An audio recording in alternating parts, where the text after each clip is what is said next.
Harmonic motion.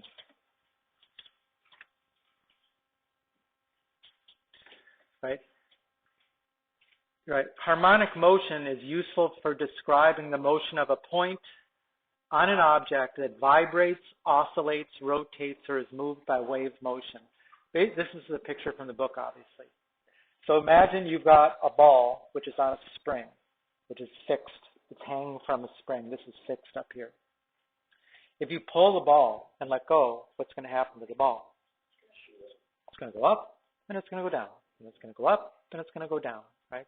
Over and over again. If you define this as being the middle, and you always do, right? The middle position is 0. Then it could be above the middle, positive, or it could be below the middle, negative. However far it is above or below the middle is called displacement, the displacement. So we're going to go back to this picture in a couple slides.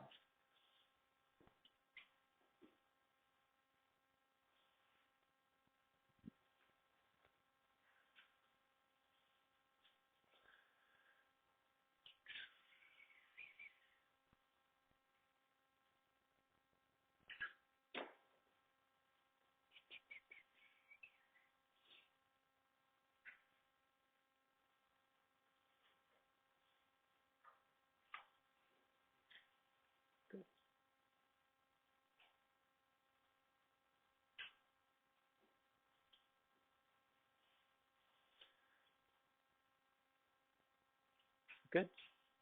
Julia? Madison? Right. So we have two equations that model harmonic motion, and here they are, right? D, which I just said, that's called displacement now, is A sine omega t. Or D equals A cosine, and I just said omega, but this, where we would have normally seen in our general equation for the sine, bx minus c, now the letter in front of the variable, it looks like a lowercase w. That's a lowercase Greek letter omega. So sine equals A sine omega t. D equals A sine omega t. D equals A cosine omega t. Now, if you compare it to our general equation, there's several things that are different, right? You don't see any vertical displacement, right? This thing is always going to be set with the middle at 0, right? It's never going to be above, somehow oscillating above the middle or below the middle. It's always up, the same, centered at the middle, D equals 0. Okay, we do see the A, right? And A, just like it does here, means amplitude, right? It's how high is it going above and below the middle, amplitude. There is no horizontal displacement, right? There's no kind of sense of a thing that's just sitting there going up and down. There's nothing we could say that would be the horizontal displacement of that. So you see in both of these here, there's no, minus c or plus or minus anything there. So there's no horizontal displacement.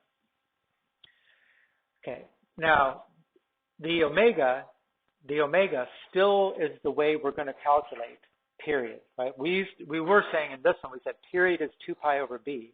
Now the period is 2 pi over omega. Right? Still basically the same calculation. Now, notice that the variable, the independent variable now is time. Right? So when we talk about the period is saying how long does it take for one wave to go through, for one cycle to go through. Right? That's what the period represents to us. There's another variable that they give us here, or another quantity. They didn't actually give it a variable, but it's called frequency. Frequency is 1 over the period, so it's omega over 2 pi. So where the period is telling you the seconds per cycle, or the number of the time per cycle for one wave to go past, right? Then the frequency is telling you the number of cycles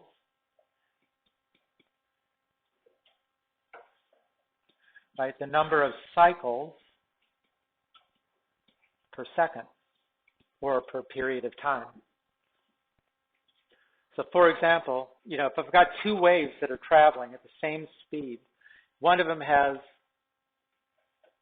a long period and the other one has a short period, right? If they're traveling the same direction, I'm going to get more cycles from this. I have a shorter period, more cycles per second, higher frequency, right? Long period, then the smaller the frequency. You're going to see less of them in the same amount of time. Right. Now, the last thing is, when do we use, we've got two different ones. Why would we use one rather than the other? Like, go ahead. Well, we know what the situation is we're looking at, right?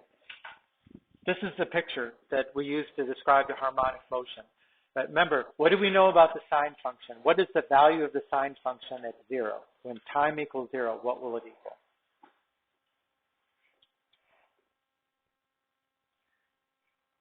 What does the sine function equal at 0? Please. 0, come on, right? We've said that this class, right? Sine starts at 0 and goes up from there. Cosine starts at 1 and goes down from there. So if I'm modeling a situation where they tell me the initial displacement is 0, then I'm going to use the sine function. If they told me that the initial displacement, like the ball's starting out in this position at its maximum, then I use the cosine function, because that's what the cosine does. Or what if it starts out in that position? It's still a cosine, but it's flipped. How do I make it flip? Put a negative in front of it, right? So bottom line, we use the sine to model when it's starting in the middle. We use the cosine to model when it's not starting in the middle.